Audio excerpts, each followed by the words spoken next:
So who would have thought that after the massive success of the last Ronin comic by IEW, we'll be getting a live action R-rated movie in development from producer Walter Hamada. This is crazy. This is really good, you know what I'm saying? Because it makes sense for them to actually make an R-rated version of TMNT The Last Ronin, because The Last Ronin is a violent character, and it's because of Raphael when he became the Last Ronin, missing his brothers, fighting every crime in the futuristic New York City, up until he passed away in his final hours of being in battle. And I think Michelangelo was the only living turtle. And when I was reading the comics at the time, I remember something about Michelangelo dying in battle along with, I think, Casey and April O'Neil and them daughter. I don't know. But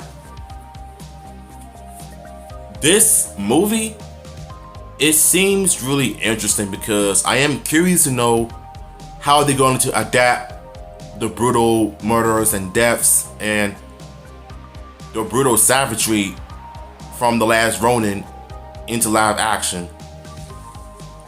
And of course, it's going to be coming from Paramount, so it kind of makes sense. But if you make it R-rated, it kind of makes sense. After the success of last year's animated hit film TMNT Mutant Mayhem, Paramount Pictures is keeping Turtle Power going by putting a new feature film project in development. This one, however, will go beyond the realm of all ages. Material the long-standing property is known for, and instead going into gritty R-rated territory. Paramount is developing TMNT The Last Ronin, adapting a popular storyline seen in the recent IEW comics as a live action feature, with the intent of making it for an R rating. Taylor Burton Smith, who co-wrote the upcoming R-rated action movie Boy Kills World, and who wrote the 2019 iteration of Chucky horror franchise Child's Play, is painting the script. Wow. So they not only got the person who did Boys Killed World and Chucky horror franchise Child's Play is going to be doing the script of the last Ronin film. If they make it like a horror film, but slash a ninja martial arts, but with some horror flick elements to it, I think that'll actually work. I'm all for it. Walter Hamada is producing through his 18th production company as part of his multi-year deal with the studio. Hamada is the former head of DC Films who rose through the ranks at New Line, where he oversaw the Warner Bros. Division's horror movies, including The Conjuring and It franchises. His 18th banner is focused on making feature in the horror genre. And Last Ronin is about as terrifying as a turtle's tale can get. Set in the futuristic New York City, the comic miniseries told of how the Turtles and Master Splinter are killed off one by the grandson of the Shredder and the Foot Ninjas.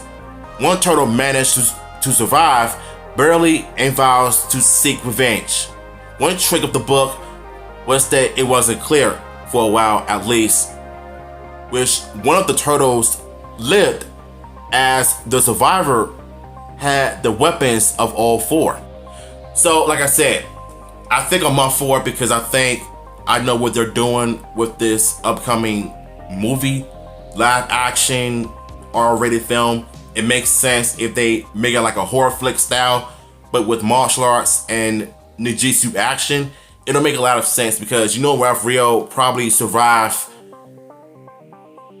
all of this massacre when all of his family were killed off one by the grandson of the Shredder. So for me, I read the comics, I've seen the motion comic on YouTube. It was not only emotional, but it told the story of how the afterlife would be like if you seeing your family members again. So honestly, I feel like this is a good idea, and I'm all for it. So link to the article will be down below. And I didn't want to read the whole story, but I got all of the information you need, and I got all of the information that I got. So yeah, I'm out.